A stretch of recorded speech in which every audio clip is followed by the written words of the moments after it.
नमस्कार, the week of show में आप सभी का स्वागत है। मैं दिव्या हाजिर हूँ इस हफ्ते के सारे सियासी ड्रामों के फिल्म लेकर। तो चलिए करते हैं शुरुआत। देश की नई सरकार के चुनाव के लिए तारीखों का ऐलान हो गया है। 19 अप्रैल से 1 जून के बीच देश में 7 चरणों में वोटिंग होगी और 4 मई को नतीजे आएंगे। देश की नई सरकार के चुनाव के लिए तारीखों का ऐलान हो गया है। 19 अप्रैल से 1 जून के बीच 7 चरणों में वोटिंग होगी, 4 जून को नतीजे आएंगे। चुनाव कार्यक्रम ऐसा है। पहला चरण 19 अप्रैल 102 सीट, दूसरा चरण 26 अप्रैल 89 सीट, तीसरा चरण 7 मई 94 सीट, चौथा चरण 13 मई 96 सीट, पांचवा चरण 20 मई 49 सीट, छठवां चरण 25 मई 57 सीट, सातवां चरण 1 जून 57 सीट। वही बात एमपी की करें तो यहाँ 4 चरणों में वोट पड़ेंगे।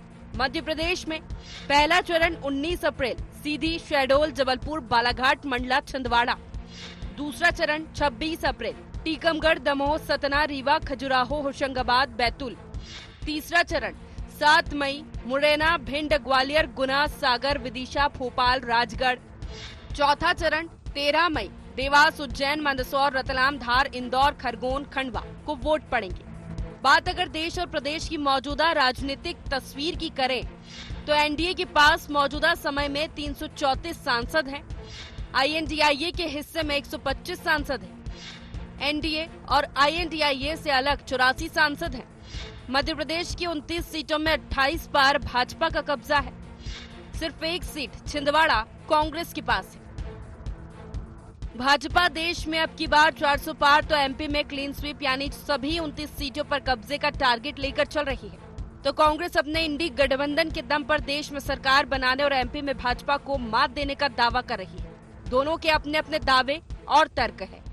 प्रधानमंत्री मोदी जी के नेतृत्व में इस चुनाव के अंदर भारतीय जनता पार्टी के कार्यकर्ता अपनी तैयारी के साथ मैदान में जुट गए हैं। आगामी आने वाले 19 अप्रैल, 26 अप्रैल, 7 मई और 13 मई को और देश को एक अच्छी सरकार, विकसित देश बनाने का जो संकल्प माननीय प्रधानमंत्री जी का है, इस दिशा में सबकी भूमिका बनेगी और मध्य प्रदेश में भी इस बार इतिहास बनेगा। और मुझे पूर्ण विश्वास है कि 29 की सीटें जीत करके इस बार मध्य प्रदेश के अंदर इतिहास बनेगा। राहुल गांधी जी ने घोषणा की है कि हम हर एक महिला को 1 साल में 1 लाख रुपए देंगे। युवाओं के 30 लाख नौकरियां तुरंत दी जाएंगी। इसके अलावा स्टार्टअप और दूसरी चीज़ों के लिए स्टाइफंड और फंड्स रेज करके उनको काम चालू करा जाएंगे। कुल मिला के लड़ाई बेरोजगारी और महंगाई से है। ये पब्लिक है, ये सब जानती है, वोट डालेगी। और अगर फेयर इलेक्शन हुआ तो इंडिया की सरकार इस देश के अंदर बनेगी और मध्य प्रदेश में 2009 में जो 12 सीट आई थी उससे ज्यादा आएगी। खैर, इन दावों से इतर बात चुनावी तैयारियों की करे तो भाजपा सभी 29 सीटों पर उम्मीदवार तय कर चुकी है, तो कांग्रेस अभी तक सिर्फ 10 सीटों पर कैंडिडेट तय कर सकी है। भाजपा को मोदी मैजिक से जीत की उम्मीद है, तो कांग्रेस का दावा है कि देश की जनता परिवर्तन चाहती है। किसके दावे में कितना दम है, इसका पता 4 जून को ही चलेगा। Bureau report, IND 24। Madhya Pradesh में भाजपा ने अपना नया चुनावी अभियान शुरू कर दिया और वो है मिशन 370। इस अभियान के जरिए भाजपा हर बूथ पर 370 वोट और प्रदेश में 10% वोट शेयर बढ़ाने के लक्ष्य को लेकर चल रही है और इसे बूथ विस्तारक अभियान का नाम दिया गया है। देखिए रिपोर्ट। मध्य प्रदेश में भाजपा ने अपना नया चुनावी अभियान शुरू कर दिया है और वो है मिशन 370। इस अभियान के जरिए भाजपा हर बूथ पर 370 वोट और प्रदेश में 10% वोट शेयर बढ़ाने के लक्ष्य को लेकर चल रही है। इसे बूथ विजय संकल्प अभियान नाम दिया गया है। बूथ विजय संकल्प अभियान 10 दिन चलेगा। पदाधिकारी नेता बूथ पर पहुंचकर 2 घंटे का समय देंगे।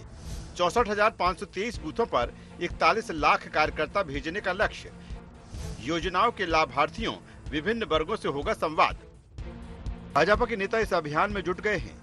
भाजपा की डबल इंजन सरकार की कल्याणकारी योजनाओं के लाभार्थियों के साथ 18-19 साल के नए मतदाताओं से संपर्क पर जोर दिया जा रहा है। प्रधानमंत्री नरेंद्र मोदी के नेतृत्व में बीते 10 वर्षों में किए गए विकास, गरीब कल्याण, जन कल्याणकारी कार्यों को जनता के सामने रखकर भारतीय जनता पार्टी को वोट देने का आह्वान भाजपा के नेता कर रहे हैं।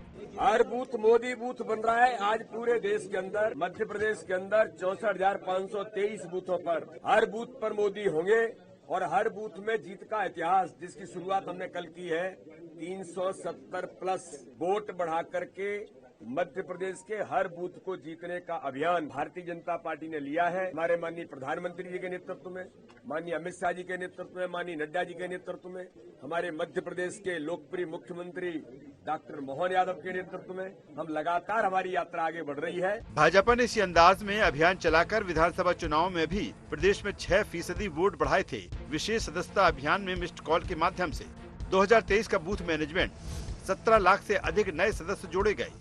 हर बूथ पर दीवार लेखन में 5 कमल मोदी सरकार के नारे पुतवाए गए। 42,000 बूथों पर व्हाट्सएप ग्रुप बनाए गए। लाभार्थियों से संपर्क कर उन्हें साधा गया। सुबह 6 बजे से कार्यकर्ताओं ने परिवार और पड़ोसियों से मतदान करवाया। अब उसी अंदाज में भाजपा लोकसभा चुनाव की तैयारी में जुट गई है। गांव चलो अभियान के बाद अब बूथ विजय संकल्प अभियान शुरू हो गया है। वहीं कांग्रेस का कोई मैदानी चुनावी कार्यक्रम नजर नहीं आ रहा है।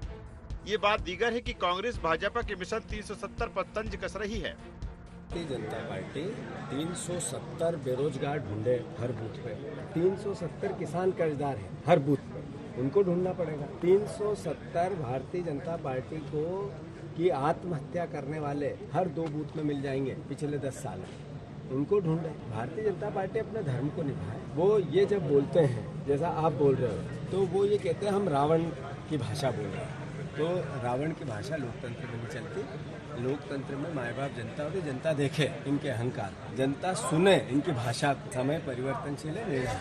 मध्य प्रदेश विधानसभा चुनाव में भाजपा को मिली प्रचंड जीत के पीछे पार्टी की बूथ प्रबंधन मॉडल की निर्णायक भूमिका रही है। हाईकमान ने भी एमपी के इस मॉडल को सराहा है। अब लोकसभा चुनाव 2024 के दौरान भाजपा इसे अन्य राज्यों में लागू करने जा रही है। मध्य प्रदेश में इस मॉडल पर भाजपा और आगे बढ़ गई है। विधानसभा चुनाव में बीजेपी का टारगेट 10% वोट बढ़ाने का था, उसने 6% वोट बढ़ा भी लिए। अब टारगेट हर बूथ पर 370 वोट बढ़ाने का है। देखना ये है कि वो उसमें कितना कामयाब होती है और कांग्रेस बूथ मैनेजमेंट की इस रणनीति का मुकाबला कैसे करती है। Bureau report, IND 24। लोकसभा चुनाव से पहले कांग्रेस ने आधी आबादी यानी कि महिलाओं को साधने बड़ा दांव चला है। कांग्रेस ने नारी न्याय गारंटी योजना का वादा किया है। कांग्रेस अध्यक्ष मल्लिकार्जुन खड़गे ने सोशल मीडिया पर इसका ऐलान किया और इसके तहत कांग्रेस ने गरीब महिलाओं को हर साल 1 लाख रुपए की मदद और सरकारी नियुक्तियों में महिलाओं को आधा हक देने का वादा किया है। देखिए रिपोर्ट। लोकसभा चुनाव से पहले कांग्रेस ने आधी आबादी यानी महिलाओं को साधने के लिए बड़ा दांव चला है। कांग्रेस ने नारी न्याय गारंटी योजना का वादा किया है। कांग्रेस अध्यक्ष मल्लिकार्जुन खड़गे ने सोशल मीडिया पर इसका ऐलान किया। इसके तहत कांग्रेस ने गरीब महिलाओं को हर साल 1 लाख रुपए की मदद और सरकारी नियुक्तियों में महिलाओं को आधा हक देने का वादा किया है। कांग्रेस के 5 ऐलान। महालक्ष्मी गारंटी, गरीब परिवार की एक महिला को सालाना 1 लाख रुपए।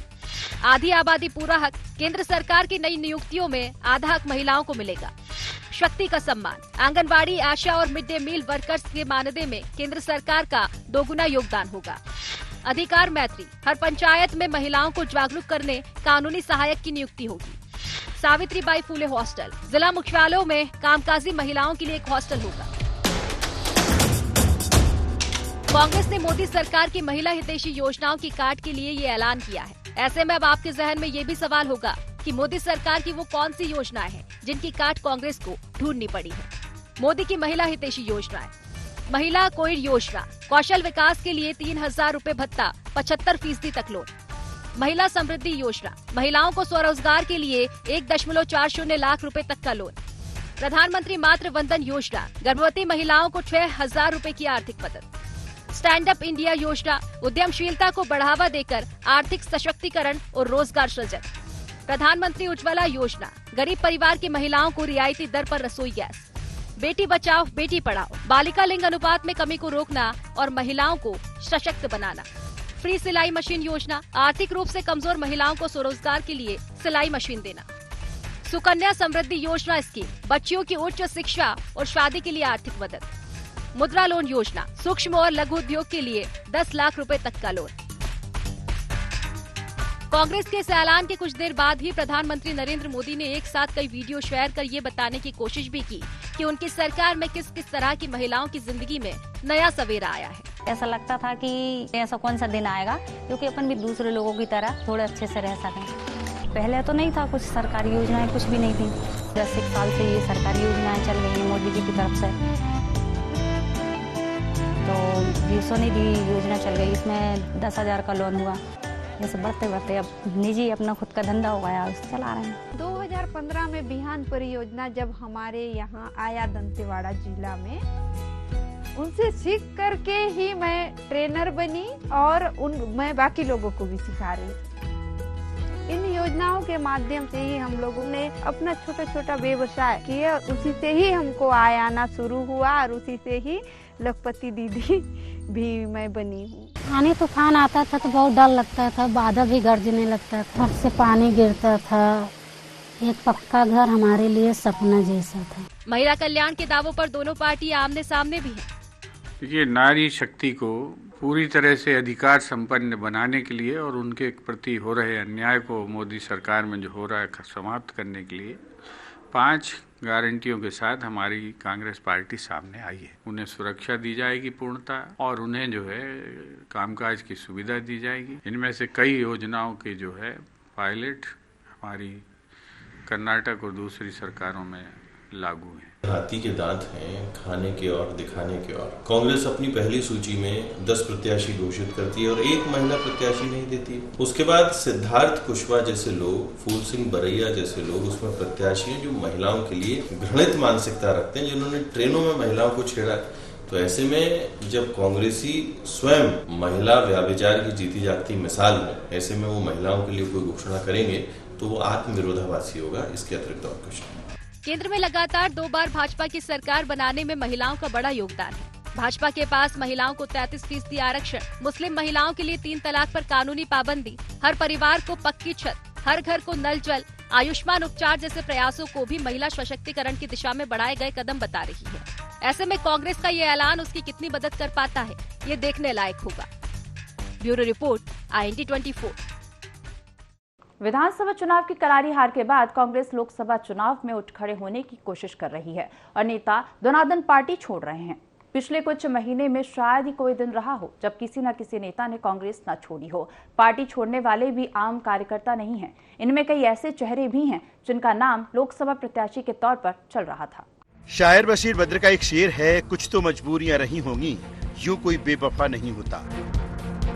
मध्य प्रदेश कांग्रेस में इन दिनों कुछ ऐसा ही सुनाई पड़ रहा है। विधानसभा चुनाव की करारी हार के बाद कांग्रेस लोकसभा चुनाव में उठ खड़े होने की कोशिश कर रही है और नेता दनादन पार्टी छोड़ रहे हैं। पिछले कुछ महीने में शायद ही कोई ऐसा दिन रहा हो जब किसी न किसी नेता ने कांग्रेस न छोड़ी हो। पार्टी छोड़ने वाले भी आम कार्यकर्ता नहीं हैं। इनमें कई ऐसे चेहरे भी हैं जिनका नाम लोकसभा प्रत्याशी के तौर पर चल रहा था। मसलन टिकट की चर्चा थी, पार्टी छोड़ गए। वरिष्ठ नेता सुरेश पचौरी भोपाल नर्मदापुरम, मेयर जगत बहादुर सिंह अन्नू जबलपुर, पूर्व विधायक अरुणोदय चौबे सागर, पूर्व सांसद गजेंद्र सिंह राजू खेड़ी धार, पूर्व विधायक संजय शुक्ला इंदौर, पूर्व विधायक विशाल पटेल इंदौर। पार्टी छोड़ने वाले नेता इसकी वजह पार्टी में महत्व न मिलना और बहुसंख्यक हिंदू समाज की अनदेखी बता रहे हैं। खासकर अयोध्या में रामलला की प्राण प्रतिष्ठा का निमंत्रण ठुकराने को बागियों ने मुद्दा बना लिया है। जीतू पटवारी, कमलनाथ, दिग्विजय सिंह जैसे नेता पार्टी छोड़ने वाले नेताओं पर लोभ लालच में फंसना बता रहे हैं। लेकिन पूर्व नेता प्रतिपक्ष डॉक्टर गोविंद सिंह ने भाजपा ज्वाइनिंग कमेटी के अध्यक्ष डॉक्टर नरोत्तम मिश्रा से मुलाकात के बाद एक बयान देकर फिर कांग्रेस के इन दिग्गज नेताओं की कार्यशैली पर सवाल खड़े कर दिए हैं। डॉक्टर गोविंद सिंह ने कहा कि मान सम्मान न मिलने की वजह से लोग पार्टी छोड़ रहे हैं। उन्होंने दबे शब्दों में ये भी माना कि वो मुरैना से चुनाव लड़ना चाह रहे थे, लेकिन उन्हें टिकट ही ना मिलेगी। कई लोग तो इसलिए चले गए कि उनके जो मान सम्मान चाहते थे उतना उनको नहीं दे पाई पार्टी। नहीं, मैंने कोई चुनाव मुरैना से विचार था, अब हमारा विचार त्याग दिया। डॉक्टर गोविंद सिंह के बयान ने भाजपा को नए सिरे से कांग्रेस को घेरने का मौका दे दिया। भाजपा नेता दावा कर रहे हैं कि कांग्रेस में निष्ठावान नेताओं को जगह नहीं मिलती, जबकि भाजपा ही कार्यकर्ता आधारित दल है जिसमें सबको मान सम्मान मिलता है। वहीं कांग्रेस इसे नकार रही है। वो तंज कस रही है कि भारतीय जनता पार्टी जिस रफ्तार से कांग्रेस नेताओं को ले रही है, उसके बाद तो भाजपा के मूल नेताओं के पास सिर्फ दरी बिछाने का काम ही बचेगा। देखिए, गोविंद सिंह जी ने सबसे पहले तो ये स्वीकारा कि कांग्रेस में नेताओं और कार्यकर्ताओं का मान सम्मान नहीं है। बाकी भारतीय जनता पार्टी एक कार्यकर्ता आधारित संगठन है। सभी के लिए सम्मान का भाव, छोटा बड़ा सबके लिए आदर से काम, ये भारतीय जनता पार्टी की रीति नीति है। तो गोविंद सिंह जी का भी स्वागत है, वे आए और जो मान सम्मान उन्हें कांग्रेस में नहीं मिला वो प्रयास करेंगे उनको भाजपा में मिले। पार्टी का भी एक मान सम्मान होता है और कांग्रेस पार्टी का मान सम्मान जो है कांग्रेसियों से ज्यादा तो बीजेपी कर रही है। माला गजरा लिए खड़े हुए हैं, एक एक आदमी को पुचकार के बुला रहे हैं। हालत ये है कि हमारे नेता बीजेपी में जाके जो है पहले दिन ही वरिष्ठ नेता हो गए और बीजेपी के वो दरी बिछाऊ लोग थे वो बेचारे कनिष्ठ नेता हो गए। तो ये तो भारतीय जनता पार्टी की जो स्थिति पैदा होने वाली है वो ये है कि वो दरू बिछाऊ जो है दरी बिछाता रह जाएगा। और हमारे लोग इतने टैलेंटेड हैं, योग्य हैं कि उनको ढूंढ के ले जा रहे हैं बेचारे, क्योंकि इन्हें सरकार चलाना नहीं आता तो ये कांग्रेस ही तो चलाएंगे सरकार। बहरहाल कांग्रेस में भगदड़ की वजह जो भी हो, इससे इनकार नहीं किया जा सकता कि इसका नुकसान उसे लोकसभा चुनाव में उठाना पड़ सकता है। देखना ये है कि कांग्रेस भगदड़ के इस सिलसिले को कैसे रोक पाती है और भारतीय जनता पार्टी कितनी और सेंधमारी करती है। Bureau report, IND 24। छत्तीसगढ़ में प्रधानमंत्री सम्मान निधि में फर्जीवाड़ा का मामला सामने आया। मामले के बाद प्रशासन में हड़कंप मचा हुआ है। खास बात यह है कि पीएम सम्मान निधि पाने वाले हितग्राहियों में बांग्लादेशी मुसलमान शामिल हैं। मामला उजागर होने के बाद अब जांच की बात की जा रही है। अब विपक्ष इस मामले को सियासी मुद्दा बनाने पर तुला हुआ है। देखिए रिपोर्ट। छत्तीसगढ़ के बेमेतरा जिले में प्रधानमंत्री किसान सम्मान निधि में बड़ी गड़बड़ी मिली है। अब इसे गड़बड़ी कहें या फर्जीवाड़ा, यह तो जांच के बाद ही साफ हो पाएगा। लेकिन बड़ी संख्या में फर्जी हितग्राहियों के नाम सामने आने के बाद मामले ने तूल जरूर पकड़ लिया है। दरअसल बेमेतरा जिले के बेरला ब्लॉक में आने वाली पंचायतों में 1456 हितग्राहियों को किसान सम्मान निधि का लाभ मिल रहा है। अब तक 5 करोड़ रुपए से ज्यादा का भुगतान भी इन हितग्राहियों को मिल चुका है। इस बड़े फर्जीवाड़े का पर्दाफाश तब हुआ जब ग्राम पंचायत कोसपातर बारगांव मटिया के सरपंच ने अपने क्षेत्र के लोगों की सूची में दिए नामों का मिलान किया। नामों के मिलान में पाया गया कि 1456 लोगों में से करीब 856 लोग इन इलाकों में निवास ही नहीं करते हैं। चौंकाने वाली बात तो ये रही कि इनमें से 658 नाम मुस्लिम समुदाय से आते हैं जो बांग्लादेश या अन्य किसी देश में रहने वाले हैं, जबकि 198 नाम ऐसे थे जिनके सरनेम विश्वास सरकार दास राय है, जिनके सरनेम भी मिले इस जिले में नहीं रहते हैं। प्रधानमंत्री किसान सम्मान निधि की लिस्ट जब हमारे हाथ में है, उसको देखने पर पता चला कि कुल 1456 किसान पंजीकृत है, जिसमें 656 किसान मुसलमान हैं और 198 बंगाली, जिसमें राय विश्वास इस प्रकार की जाति पाया गया है, और जो कि यहाँ मूलतः बारगांव के निवासी नहीं है और न ही उनकी जमीन है। और प्रधानमंत्री किसान सम्मान निधि के तौर पे देखें तो इनके खातों में पैसा जा रहा है और एक साल में समथिंग 5 करोड़ 1,24,000 की घोटाला कर रहे हैं, जिसकी जांच होनी चाहिए। निश्चित तौर पे विस्तार पूर्वक हमने उप मुख्यमंत्री जी के संज्ञान में लाया इस बात को, और उसमें पूर्ण विश्वास दिलाया है कि इसमें सघन जांच प्रदेश स्तर में करवाया जाएगा और जो दोषी उनके लिए कार्यवाही करवाएंगे, इसके लिए आप निश्चित रहो, उनका आश्वासन मिला। इसमें आपको बता दूं, बारगांव नहीं और खुल रहा है, अब बलौदी, बहेरा, बैजी और धीरे धीरे पता चल रहा है हमको कि कहाँ हो रहा है। लाभार्थी इसमें से 3 साल का खा गया है, कोई 5 किस्त तक खा गया, कोई 7 किस्त तक खा गया है, कोई बाहर का है, इस टाइप से सब निकल रहा है धीरे धीरे जांच में। आपको पीएम किसान सम्मान निधि में फर्जीवाड़े के खुलासे के बाद पूरे प्रदेश में हड़कंप समझ गया है। सवाल ये है कि आखिर इतनी बड़ी चूक हुई तो हुई कैसे। हालांकि पीएम किसान सम्मान निधि का रजिस्ट्रेशन और हितग्राहियों को जारी होने वाली राशि का सिस्टम सब ऑनलाइन है। यह पूरा सिस्टम केंद्र सरकार की तरफ से ही संचालित होता है। लेकिन अब जब मामला सामने आया है तो इस पूरे मामले में जांच की बात कही जा रही है। बेमेतरा जिले के प्रभारी मंत्री और राज्य सरकार के डेप्यूटी सीएम अरुण साफ ने कहा कि पूरे मामले की जांच कराई जाएगी। मैं कल ही बेमेतरा गया था, मेरा प्रभार जिला है। मैंने प्रशासनिक अधिकारियों की बैठक भी, जिले की समीक्षा बैठक की। इस विषय पर भी मैंने कलेक्टर से चर्चा की। ये सही है कि बड़ी संख्या में बाहर के लोगों ने बेमेतरा के नाम पर प्रधानमंत्री किसान सम्मान निधि लिया है। उसकी जांच के लिए टीम बनाने मैंने कलेक्टर से कहा है, जांच करें। गलत राशि की भुगतान अब नहीं होगी, क्योंकि भुइयां के साथ लिंक किया गया है, इसलिए जिसकी जमीन होगी उसी के नाम पर पैसा आएगा।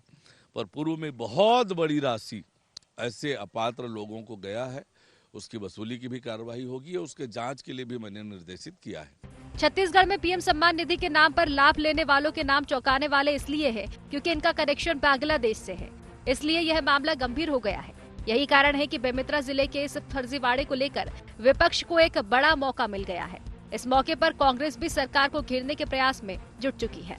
भारतीय जनता पार्टी जब पकड़ा जाती है तो जांच की बात करती है। 15 साल में भारतीय जनता पार्टी ने कितना भ्रष्टाचार किया, महतारी वंदन योजना में भ्रष्टाचार किया, और ये सम्मान में, जहां किसी को सम्मान पर बात करना है उस पर भी दूसरे प्रदेश के लोगों को, जिनका कोई और छोर नहीं, कोई लेना देना नहीं, कोई अता पता नहीं, कैसे हो सकता है? इतनी बड़ी गलती कैसे हो सकती है? जानबूझकर भ्रष्टाचार करने के लिए, वो करोड़ों रुपया अरबों रुपया खाने के लिए इस प्रकार की योजनाओं को बनाया जाता है और उसके पैसे को खाया जाता है। चुनाव का समय है, पैसा ऊपर पहुंचाना है कि कैसे महीना महीना पैसा चाहिए, तो उसकी योजना में लगे हैं वो लोग। छत्तीसगढ़ में पीएम सम्मान निधि में फर्जीवाड़े का यह मामला अपने आप में पहला मामला है। इस योजना का लाभ लेने वालों के खिलाफ जांच के निर्देश दे दिए गए हैं। लंबे समय से योजना का लाभ लेने वाले इन लोगों पर क्या कार्रवाई होगी, यह बड़ा सवाल है। इधर लोकसभा चुनाव के ठीक पहले विपक्ष को बैठे बिठाए एक नया मुद्दा भी हाथ लग गया है। देखने लायक होगा कि पीएम सम्मान निधि में फर्जीवाड़े का मामला और क्या क्या तस्वीरें दिखाता है। Bureau report, IND 24। छत्तीसगढ़ में बीजेपी की सरकार ने अपने 90 दिन पूरे कर लिए हैं। प्रदेश में हुए विधानसभा चुनाव से पहले बीजेपी मोदी की गारंटी लाई थी और इस गारंटी में कई बड़े वादों का जिक्र किया गया। प्रदेश में सरकार बनने के बाद मुख्यमंत्री विष्णुदेव साय की सरकार को सुशासन की सरकार बताने की पूरी कोशिश बीजेपी कर रही है, तो वहीं सरकार के 90 दिन पर विपक्ष हमलावर है। देखिए रिपोर्ट। छत्तीसगढ़ में विष्णुदेव साय की सरकार बनने के 90 दिन पूरे हो गए हैं। साय सरकार इन्हें सुशासन के 90 दिन बता रही है। साथ ही वो मोदी की गारंटी और अपने चुनावी वादों को पूरा करने का दावा भी कर रही है। महतारी वंदन योजना, 3100 रुपए प्रति क्विंटल की दर से धान खरीदी, प्रति एकड़ 21 क्विंटल धान खरीदी, 18 लाख PM आवास, 2 साल का बकाया बोनस समेत 80% वादे पूरे करने की बात बीजेपी कर रही है। हमारी छत्तीसगढ़ की सरकार को 3 महीना पूरा हो रहा है, तो इसकी बहुत बहुत आप लोगों को बधाई, शुभकामनाएं। हम सब लोगों का ये वादा था, छत्तीसगढ़ में कांग्रेस पार्टी की जो 5 साल सरकार थी, जिसमें हमारे गरीब लोग प्रधानमंत्री आवास से वंचित हो गए थे, हम लोग की सरकार बनेगी तो पहले ऐसे वंचित लोगों का 18 लाख प्रधानमंत्री आवास की स्वीकृति देंगे, तभी मुख्यमंत्री निवास में जाएंगे, ऐसा वादा था। और आप सब लोगों के मेहनत से, आप सब लोगों के परिश्रम से आप लोगों ने सरकार यहाँ पर बनाई और उसका परिणाम हुआ कि यहाँ पर हम लोग सरकार बनाए, मुख्यमंत्री निवास में हम लोग यहाँ पर हैं, तो ये सब आप लोगों के बदौलत है। छत्तीसगढ़ में बीजेपी सरकार के 90 दिन पूरे होने पर जहां बीजेपी सुशासन के 90 दिन बता रही है, साथ ही बीजेपी इस बात का दावा भी कर रही है कि 90 दिनों में मोदी की गारंटी के 80% वादे पूरे कर लिए गए हैं। वहीं कांग्रेस बीजेपी को असहाय बता रही है। कांग्रेस का कहना है कि साय सरकार पूरी तरह से असहाय और जनता हताश है, किसान हताश है और आत्महत्या कर रहे हैं। बस्तर से लेकर सरगुजा तक फर्जी एनकाउंटर हो रहे हैं। आदिवासी महिलाओं के साथ अनाचार अत्याचार हो रहा है। अपराध चरम पर है। कांग्रेस के इन आरोपों पर बीजेपी भी उसी अंदाज में पलटवार कर रही है। 3 महीने का कार्यकाल भारतीय जनता पार्टी का, किसान लगातार आत्महत्या और निराश इस 3 महीने में है। युवा रोजगार के लिए परेशान है। माता बहनों के नाम से इस सरकार ने ठगने का काम किया। लाखों युवाओं को रोजगार देने का इन्होंने वादा किया, नौकरी मिला नहीं। कर्जा माफी का भी इन्होंने विधानसभाओं में जाकर प्रचार किया, उसका लाभ किसानों को मिला नहीं। और लगातार अपराध, बस्तर से लेकर सरगुजा तक फर्जी एनकाउंटर, आदिवासी माता बहनों के साथ अत्याचार, अनाचार, 3 महीने में छत्तीसगढ़ को चलाने में ये भारतीय जनता पार्टी की साय सरकार पूरी तरह से असहाय हो चुकी है। जिस तरह से मोदी गारंटी के नाम से झूठ बोलकर सत्ता हासिल की, आने वाला लोकसभा चुनाव में छत्तीसगढ़ की जनता भारतीय जनता पार्टी को निश्चित रूप से मुंह तोड़ जवाब देने को तैयार है। ये बात तो या तो आप लोग सुनिश्चित करें या जनता सुनिश्चित करे। 5 साल में इन्होंने कुछ नहीं किया, तब तो जनता से विश्वास खो दिया इन्होंने। आज जब भारतीय जनता पार्टी की सरकार, हमारे मुख्यमंत्री जी जनता के विश्वास पर खरा उतरते हुए सारे अगर योजनाओं पर अपना काम कर चुके हैं, आने वाले समय में अब तो बहुत सारे काम ऐसे हैं जो निरंतर करने का ठान के रखा है मुख्यमंत्री जी ने। मोदी है तो मुमकिन है, उसी प्रकार से मोदी जी की गारंटी जी की योजना पे आपके पास बोलने के लिए कुछ नहीं है। पहले 5 प्रत्याशी घोषणा कर ले, उसके बाद। बीजेपी सरकार अपने 3 महीने की उपलब्धियों को लेकर आत्मविश्वास से लबरेज नजर आ रही है। वहीं कांग्रेस इन उपलब्धियों पर सवाल खड़े कर रही है। अब देखना ये है कि जनता इन 90 दिनों का आकलन किस रूप में करती है। कैमरामैन मनीष हरपाल के साथ स्टेट हेड निधि प्रसाद की रिपोर्ट। हमारे इस खास पेशकश द वीक ऑफ शो में फिलहाल इतना ही। आप देखते रहिए IND 24। नमस्कार।